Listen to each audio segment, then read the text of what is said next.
pass from here. So again, you see a lot of people just on the outside spamming movement and stuff. I do it myself, so I can't slag it off too much.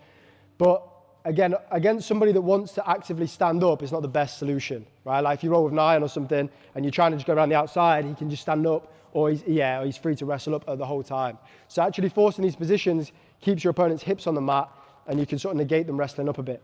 So we were looking at how to enter into this. So instead of just grabbing the feet where he can start getting his own grips because his hands are free and pulling me in, we're looking at hand fighting a lot more, and we're looking to cross grip, and we're looking to step. As he faces us, that's a perfect time to step in. He concedes and gets a knee shield because he's not just going to let me pass. And then this split squat position, we split into two sections today. So like draw a line down his body, he's got two frames with his arms, he's got two sort of frames with his knees. So we're looking at beating the top arm, beating the top knee, and then we looked at beating the bottom arm and the bottom knee.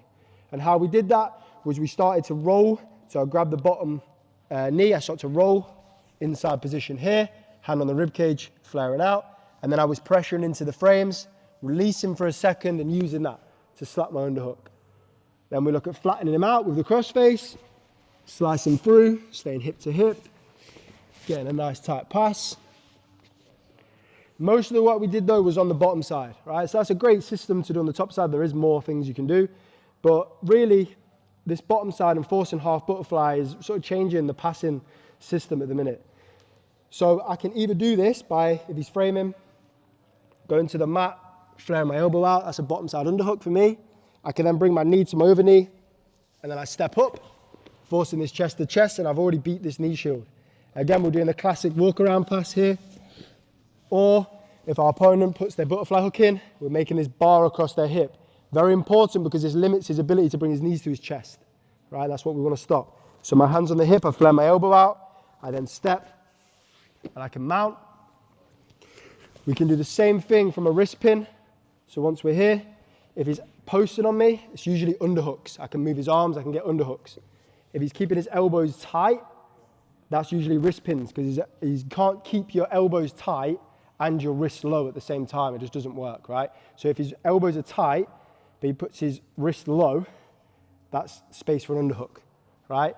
If he keeps his underhook space away, his wrist is always going to be high, so I can pin it. So we can always get one or the other. So he's posting, it's underhooks. He's got his elbows in, his wrist pins.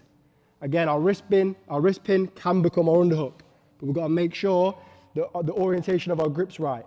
If I'm gripping like this, and the space is towards my body, as he strips it, I'm never going to win that underhook.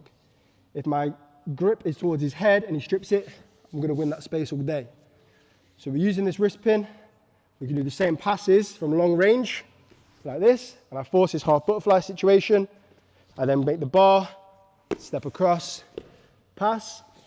Or if he gives us a few problems, once we're here, like he gets his own underhook, from there, again, because my grip is right, I can drop my chest, get my own underhook, and come back into this tripod position. From there, I can start to outwalk his legs, or I've got a free knee slice across his body, and I cut back here. Yeah, so that's sort of the system we were using today for the split squat. It's really reliable, and if you can force his position a lot, not only do you tie your opponent down, but they can't really wrestle up as freely as they can if you use other passing systems. Not saying they don't work, this is just what works for me really well. So thank you for coming. We're going to grab a photo at the end. I'll say a little bit about the charity, because obviously you've all donated, you want to know where your money's going towards. And then I've got Lewis here today as well. It's going to say a couple of things about his projects he's got going on. So yeah, give yourself a round of applause. Thank you for coming.